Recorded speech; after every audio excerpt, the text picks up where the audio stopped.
Hey guys, we get a lot of questions about the Inon strobe Z-330, and that's why we decided to do an unboxing video for you so you can see what's in the box that you're being sent, and also show you some of all the accessories that you might consider getting or should be getting in order to make this flash work.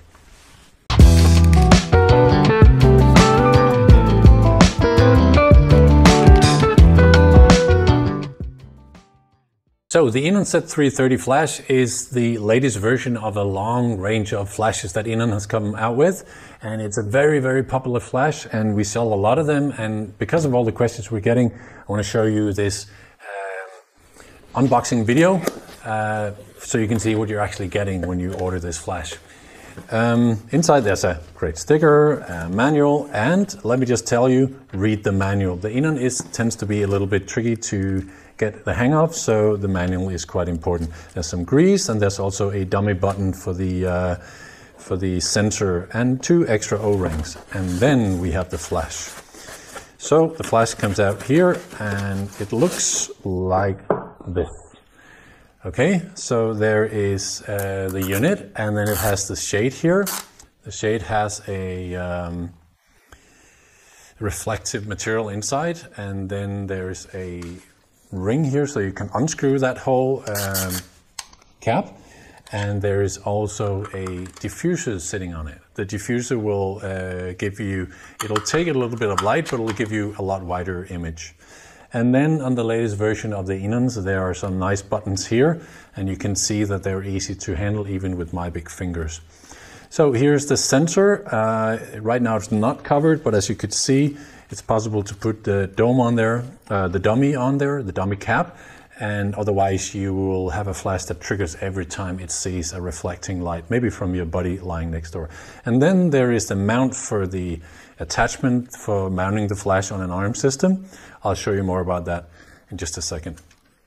And here we have an extra inlet for fiber optics.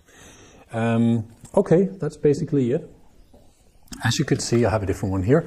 As you could see, there are some things you need to consider when buying this flash. And the first is, what on-ball do you want to have on? This one is the straight one, right? Let me show more detail here. So as you can see here, this will give you a fairly easy way of configuring your flash. It will also enable you to stick your flash out and reach further out to the side. There is an option of adding an angled arm ball like this one. And as this one can go in different directions, you can configure your flash very, very close to the lens, which is also interesting when you do macro, because if you're shooting this way, you can cover the light with the shade here, and you will not get any reflective light from your flash into the camera. Okay, so that way the flash can get really, really close to the lens, and you can add the angled arm ball and be easily configured down there. There is also the option, if you have a YS mount, to use that instead, and it's angled. So you have both options, YS mount or arm ball. Okay. So that's basically how to mount it, but there's also the option of triggering the flash. And this you have to consider as well, because it's coming like this with an exposed sensor, and you of course don't want to add the dummy cap, because then you can't, the flash won't trigger. So you need to have a trigger system on there, and most people have the fiber optic cables here with an L-type head on it. So we sell this little cap, L-type cap, individually, and for the O-ring. Once you mount that in here, there's actually a wheel function in there, so you can turn it around without bending the cable, and that's very, very handy when you're turning the flash like this. You see?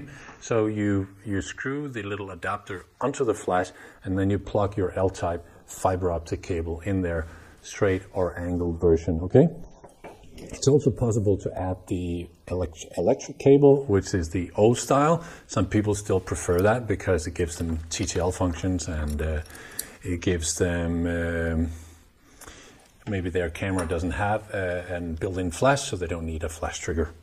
So these are different options of triggering the flash. So actually operating the flash, oh, let me just show you, there's a wireless connection kit here. there you go. And that's, oh, that was very helpful, wasn't it? Actually, what it does, it goes over the sensor, and it has a small mirrored U-shaped form, and that will reflect any light from your other flashes, meaning that if you have to place this flash somewhere in the image for effect, then this can be a good option because it'll be more sensitive and angled, so you can trigger it from a distance. Secondly, there is a replacement diffuser in case you lose this one. Let's face it, it happens. And let's say you want to get really close to something and you need to turn down the effect of the flash because it's simply just giving you too much light, or maybe you want to make some blurry background, so you need to have your aperture wide open and the flash is just overexposing widely. Then there's an ND filter here. I think it's 3 stops it takes. It's 4 stops that it takes. So I haven't used it myself, but that would, even on the lowest flash, it would give virtually no light out there. So what's the point of getting a flash that gives no light? Well, there are creative effects that might be obtained by using the ND filter. And then obviously there are the two warm filters, the 4600 and the 4900, I think it is, yes. And that will give the flash a warmer light when you're aiming it at something.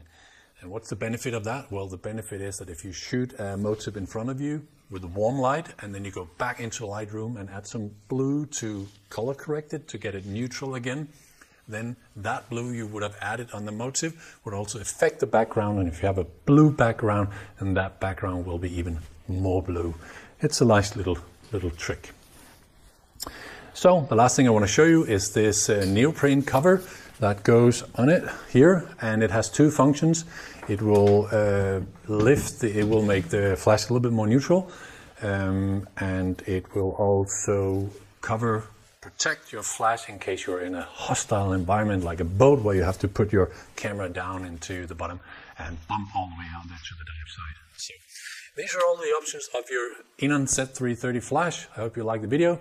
And you're always welcome to contact us if you have some questions about it. We'll happily set up a system that will work for you as well.